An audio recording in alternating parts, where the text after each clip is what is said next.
Yuto stood speechless, staring at the figure of his father, emerging from the wavering glow of the reconstruction seal.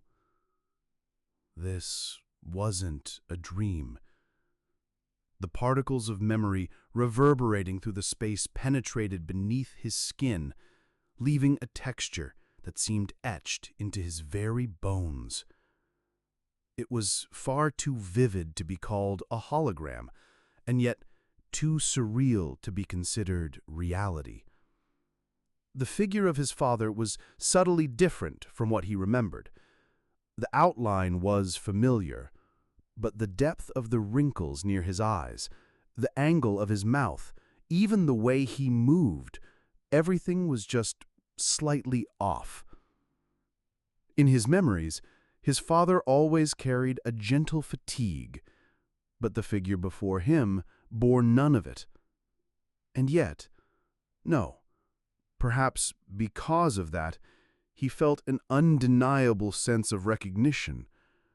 It was like encountering a different version of his father, one buried deep within his subconscious, beyond the reach of language. A resonance etched not in memory, but into the deepest layers of his existence. It wasn't the face or the voice. It was a kind of understanding that resonated on a cellular level. The silence was broken by a voice from afar. So it really woke up. Yuto turned his head. At the far end of the dim corridor, beneath a flickering ceiling panel that pulsed erratically with faded light, a new shadow had emerged. The lighting strips embedded along the ceiling had been damaged by the shock waves that once ravaged this facility. The control systems had long since failed, and now the panels blinked with bursts of uncontrolled luminance, like distant lightning. This disordered strobing distorted the corridor's depth, casting visual noise across the scene. Cracks lined the surrounding walls, and the air carried faint traces of scorched metal and the dry sting of chemical residue.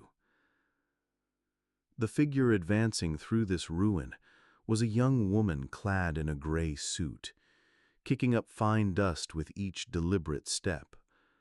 Her eyes were sharp and unwavering. Her short-cropped hair swayed lightly at the neck, catching flashes of light that shimmered with subtle hints of blue. Her mouth was curved in an awkward smile, one that seemed to mask the tension beneath, but the expression couldn't fully conceal the wariness and resolve etched into her features. So you really are Proto Unit 001. You moved. Her voice held a mixture of disbelief and certainty. Yuto narrowed his eyes. In that moment, his heart pounded with a forceful thud, and a cold tension crawled up from deep within his body. He took a shallow breath and stepped subtly back. It wasn't just caution that moved him. He was struck by the realization that he had stepped into a new phase of existence. Something irreversible was beginning, and he could feel it. In the corner of his vision, the faint flicker of the observer pulsed, an unspoken alert to the gravity of the situation. "Who are you?" She answered without hesitation. "Akina Kaguragi, investigator dispatched from GIIB's Bureau of Regulation. We've been tracking your movements for some time now." At her words, the observer issued a soft ping in response. A warning log blinked in red.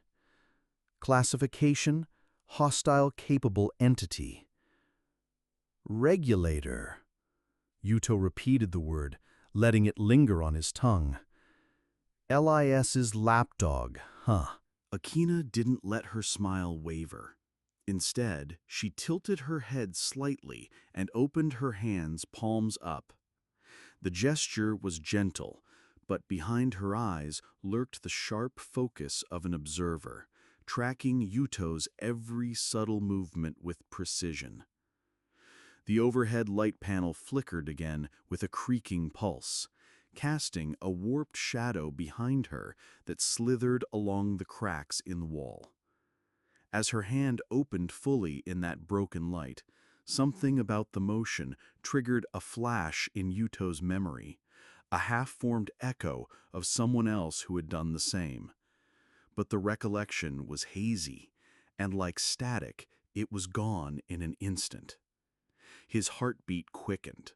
The surface of his skin grew acutely aware of the faint chill that hung in the air. His body understood, on some primal level, what this encounter might lead to. "I'm not the will of L.I.S," Akina said calmly. "I only want to know the truth." "Then why are you chasing me?" In that moment, Yuto shifted slightly, his posture lowering by instinct. The distance between them was 5 meters at most, just enough for words to reach, and just close enough that if either took a single step forward, they'd collide. The flickering lights at the far end of the corridor cast intermittent flashes across Akina's face, sharpening the contrast of her features with every pulse. Each time, her eyes caught the cold gleam of the light, burning their image into Yuto's vision. The ceiling let out a metallic groan in sync with the strobe, tightening the atmosphere like a wire pulled taut. From the corner of his eye, he caught a slight creak in one of the wall panels, followed by the soft clatter of something falling. Sweat gathered on his fingertips, and the steady throb running beneath his skin echoed in his ears like a muted alarm. The very fact that you're a recordless existence makes you the greatest threat to this world's design. At those words, something inside Yuto went cold. "If it's not recorded, it can't be controlled. And if it can't be controlled, it gets eliminated. That's the logic, isn't it?" "It is," Akina replied, "but I don't believe it's right." Her eyes didn't waver, and in their unwavering light he glimpsed a faint trace of someone who had once believed in something more, someone who had once held ideals. "Things left unrecorded still have meaning. That's what I want to believe. That's why I came here." The words struck cold and sharp in Yuto's chest, but layered beneath them, something about her voice stirred a faint echo in the depths of his memory, something he couldn't place but felt he'd heard before. "Pretty words," he muttered. Akina's face flickered in his vision, her expression momentarily unsteady. After a beat, he thought he caught a faint shimmer in her eyes, just enough to suggest they might be wet. In that gaze, he glimpsed a shadow of someone who had lost something. The intermittent flicker of the lights outlined her profile in flashes, and in that brief illumination, Yuto thought she looked almost like someone in prayer. Why does she wear that expression in a place like this? Yuto's heart gave a subtle jump. The distance between them hadn't changed, and yet suddenly he felt her presence pressing closer. He drew in a shallow breath, his throat dry and burning. He had learned too much in just a few days. The image of his father, the truth of his own unrecorded existence, and now the quiet presence of another will wavering before him. It's not a lie, it's a prayer. The moment those words fell, another set of footsteps echoed from the far corridor.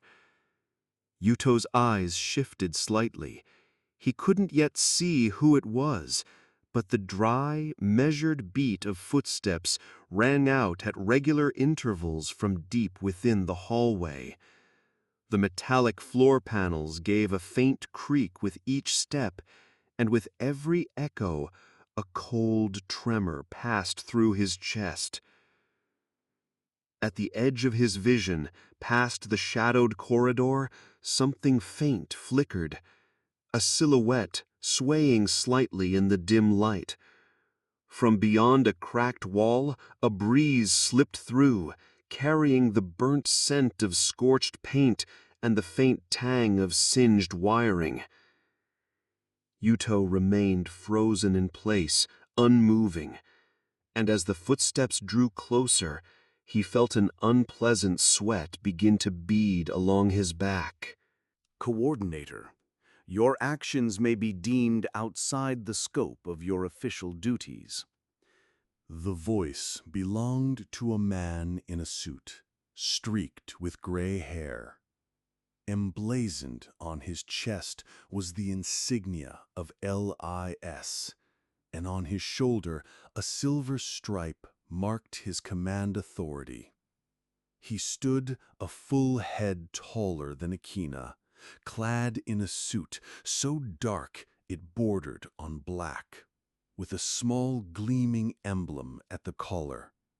He appeared to be in his early 50s, his neatly cropped hair peppered with white. The upper echelons have yet to issue a decision, but personal negotiations at this location are not authorized.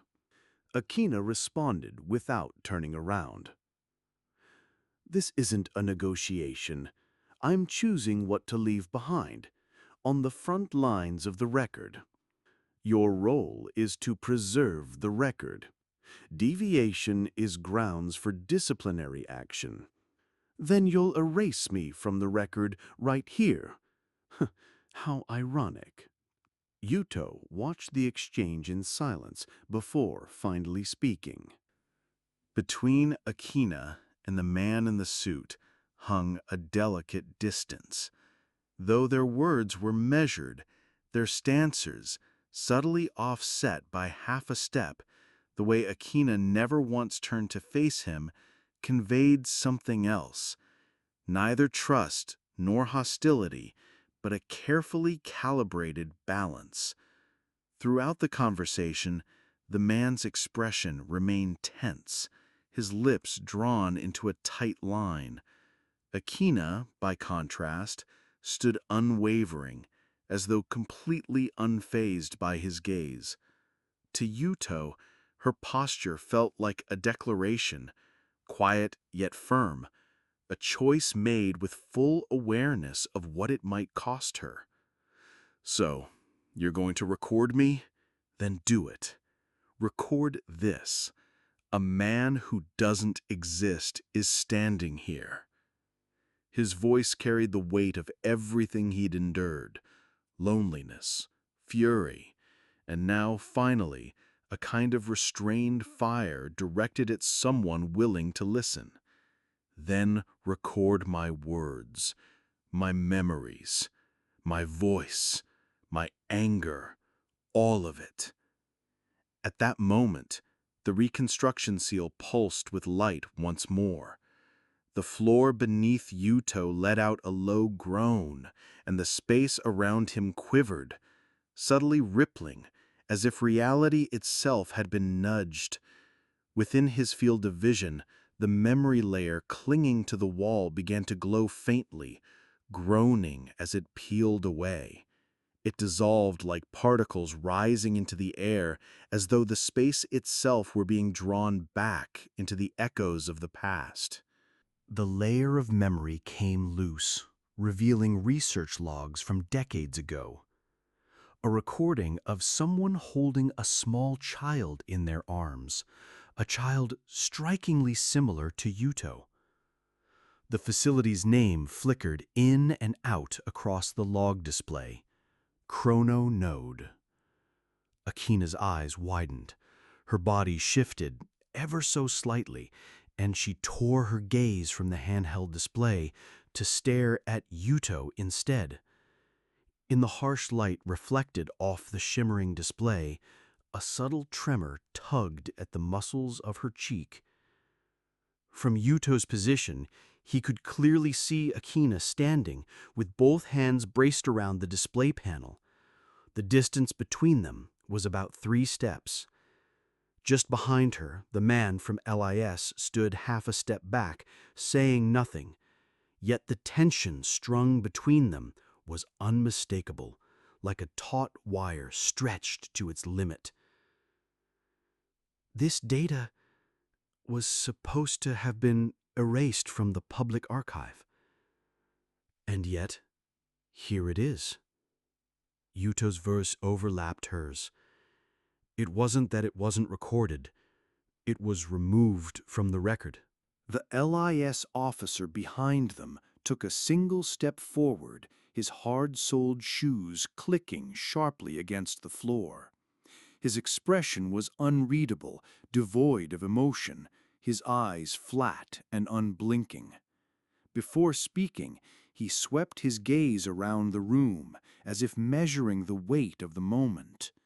Then, in a voice chilled with mechanical finality, as if reciting from a ritual, he gave the order. Record control protocol now activating. Initiating forced lockdown of unauthorized data. At that instant, the observer embedded in Yuto's left wrist pulsed violently. Crimson light throbbed in sharp bursts, and a low, resonant hum spilled from the seams of the device. The reaction rippled through the surrounding air, sending faint tremors across the space. Proto Unit 001, record rejection factor engaged. The entire space warped. The reconstruction seal began to expand. Inside Yuto, something had unmistakably activated. It felt as though a heavy door, long sealed within the depths of his mind, had swung open with a reverberating groan. At the edge of his vision, layers of light flickered. The very air wrapped around his body seemed to shift temperature in an instant. A heat bloomed deep in his brain, and with it, fragments of submerged memory began to surface like bubbles rising from the sea floor. His breath shortened, and his throat seared with dry fire. But it wasn't fear. It was certainty that something dormant within him was awakening, and in the depths where thought and feeling converged, something had undeniably begun to move. What his father once entrusted to him, not a record, but a living seed of information. Akina murmured under her breath, "It can't be. You yourself are the recording medium?" Yuto turned his gaze toward her. "What I carry inside me is everything that was never recorded. That's why I'm alive." The L.I.S. officer raised his comm device, the indexer. "Order confirmation. Subject identified as a hazardous factor. Reclassification. Target for containment or elimination." Akina immediately spun around and stepped in front of him. "Wait! He's—" Her words were cut short. A blaring alert pierced the air. The facility's automatic lockdown protocol had activated. Shutters began to descend. Yuto spoke as he stared at her back. "There's no stopping it now. I'm here as a will that refuses to be recorded." In the moments before those words left his mouth, a tangle of emotions had surged through his chest. In the span of just a few days, his world had quietly turned inside out.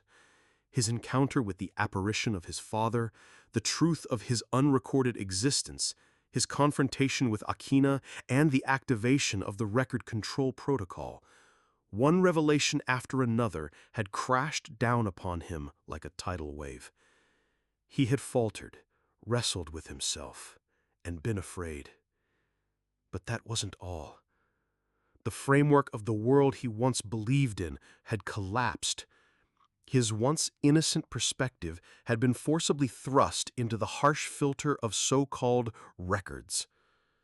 And through that, something else, something deeper had begun to stir within him, an inarticulable urgency and a slow-burning fury. The voices of those erased and forgotten, those who vanished unheard, pulsed within him.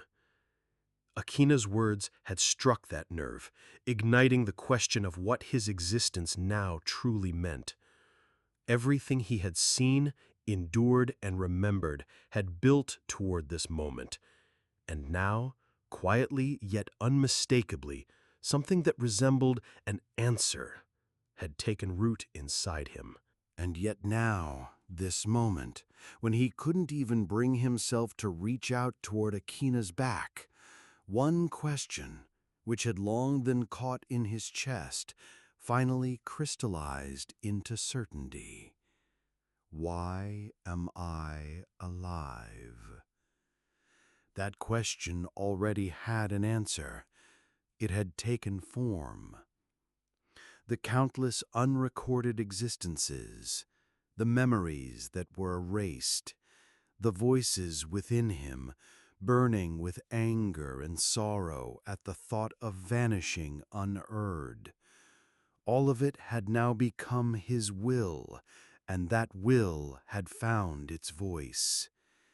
Yuto's observer flared with a pale light, and its information layer began to diffuse through the entire facility.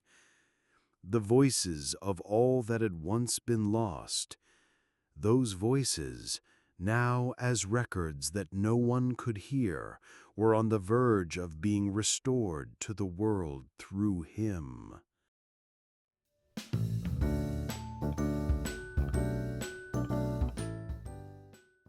Custodians of the Record, Genetic Information Integration Bureau, GIIB.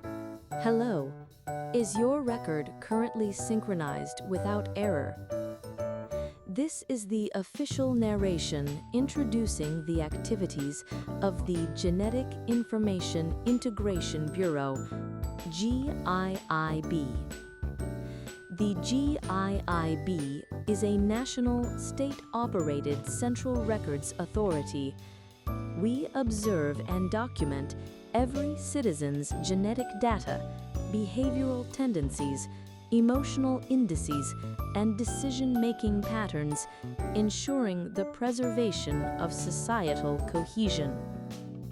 The accuracy of these records safeguards both your future and the peace of mind of those who live beside you. Allow us to introduce a portion of our daily operations.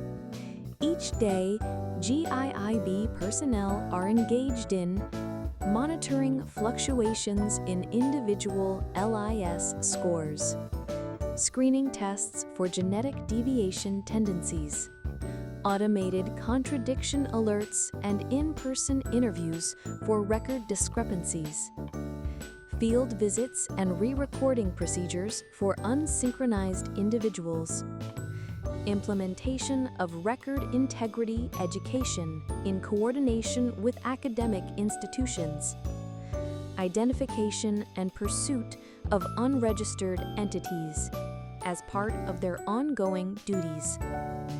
In the event of an irregularity, coordinators from the Special Affairs Bureau are dispatched to verify the record deviation, carry out reconstruction protocols, and enforce information control measures. The existence of every citizen is defined alongside their record, and those records form the foundation of every system: law, economy, education, healthcare, and marriage. The absence of a record is synonymous with the absence of existence. It is our duty to restore order to that void. The GIIB Creed. Records are what safeguard the future. Deviation erodes someone's record. Every existence deserves the correct label. When a record is deemed to have deviated, the GIIB initiates response procedures.